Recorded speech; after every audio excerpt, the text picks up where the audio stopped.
Praise the lord. ఈరోజు మీ కొరకు దేవుని వాగ్దానం. మీరు తెలియజేస్తున్న సమస్యలన్నిటి కొరకు ప్రతిదినం మీ అందరి కొరకు ప్రార్థన చేస్తూ ఉన్నాను. ఈ యొక్క వాగ్దానం మీకు ఆశీర్వాదకరంగా ఉన్నట్లయితే మీరందరూ తప్పనిసరిగా ఈ ఛానల్ని సబ్స్క్రైబ్ చేసుకోండి, లైక్ చేయండి, కామెంట్ చేయండి, షేర్ చేయండి. ఈరోజు వాగ్దానమును చదువుకుందాం. కీర్తన గ్రంథము 91:11. నీ మార్గములన్నిటిలో నిన్ను కాపాడుటకు ఆయన నిన్ను గురించి తన దూతలకు ఆజ్ఞాపించును. ప్రియ దేవుని బిడ్డలారా, ఈరోజు దేవుడు అద్భుతమైనటువంటి వాగ్దానాన్ని మన కొరకు అనుగ్రహిస్తున్నాడు. అదేమిటనగా, మన మార్గములన్నింటిలో కూడా మనల్ని కాపాడటానికి దేవుడు తన దూతలకు ఆజ్ఞాపిస్తాడట. వారు తమ చేతులతో ఎత్తి పట్టుకొనుచు మనల్ని కాపాడుతూ వస్తారని దేవుని వాక్యం చదివిస్తూ ఉంది.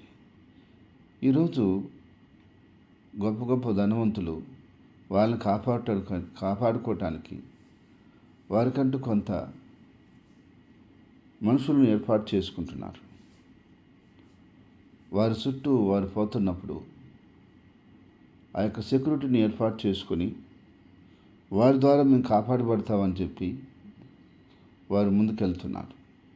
అయితే మనల్ని కాపాడటానికి మన దేవుడు ఆయన సెక్యూరిటీని మన కోసం పంపించాడు. ఇంకా ఆయన దూతల్ని దేవుడు మన కోసం పంపించాడు.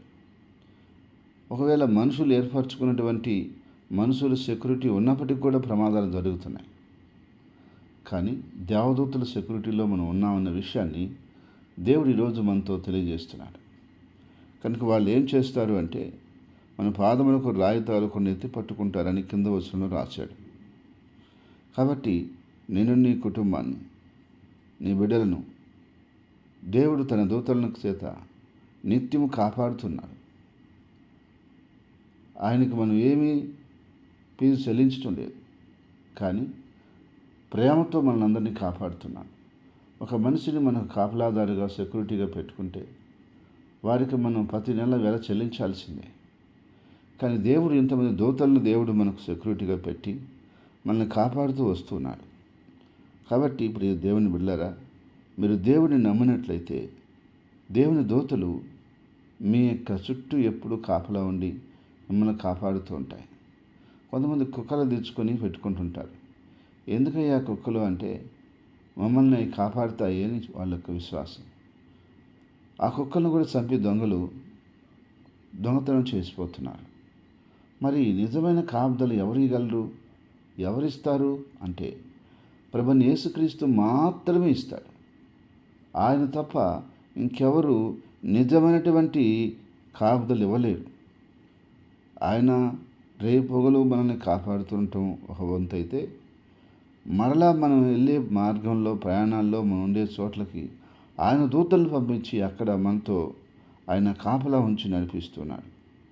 కాబట్టి ఇలాంటి మంచి దేవుని నువ్వు నమ్మితే ఉచితంగా ఆయన కాపుదల భద్రత కింద క్షేమంగా నీ జీవితం అంతా ఎల్లబుచ్చగలవు. నమ్మేవా ఆ దేవుణ్ణి? ఒకవేళ నమ్మకపోతే ఈరోజైనా నమ్ము. ఒకవేళ నమ్మినా ఆయన కాపుదలను నువ్వు నమ్ముతున్నావా? దేవుడిని నన్ను ఈ విధంగా కాపాడగలని నువ్వు నమ్ముతున్నావా? నువ్వు నమ్మినట్లయితే ఖచ్చితంగా దేవుడు సదాకాలం నిన్ను కాసి కాపాడి వరదల చేయునుగాక. ఆమేన్. ప్రార్థన. ప్రేమగల తండ్రి, పరిశుద్ధమైన దేవానికి స్తోత్రాలు చెల్లిస్తున్నాను. అవును తండ్రి, అయ్యా, నువ్వు మమ్మల్ని ఎంతగానో కాసి కాపాడుతూ భద్రపరుస్తున్నావు. నిజంగా నువ్వు కాపాడకపోతే మేము ఏమైపోదుమోనయ్యా. నిన్ను నమ్ముకున్న బిడ్డలందరినీ నువ్వు కాపాడుతున్నావు. ఇక ముందు కూడా నువ్వు కాపాడగలవని నీ చేతులకు అప్పగిస్తున్నావు. నీ కృపా క్షేమాలు భద్రత అయ్యా సంఘాల చుట్టూ, సేవకుల చుట్టూ, పరిచర్య చుట్టూ, అలాగే కుటుంబాల చుట్టూ, విశ్వాసాల చుట్టూ, వారి పనిబాట్ల చుట్టూ, మార్గాల్లో, ప్రయాణాల్లో నువ్వు తోడుగా ఉండి క్షేమంగా తీసుకెళ్ళి క్షేమంగా నడిపిస్తున్న దేవుడు నువ్వేనని నమ్మి మరొకసారి నీ చేతులకు అప్పగించుకుంటూ ఈ ఉదయకాలంలో నాయన నీ బిడ్డలందరికీ నీ కృపాక్షేమాలు దయచేయమని, ఈరోజు పుట్టినరోజు వివాహదినం జరుపుకున్న బిడ్డలను ఆశీర్వదించి దీవించమని, నీ సన్నిధిలో అన్ని విధాలుగా మేలు చేయమని యేసు క్రీస్తు నామములో ప్రార్థిస్తున్నాను తండ్రి. ఆమేన్.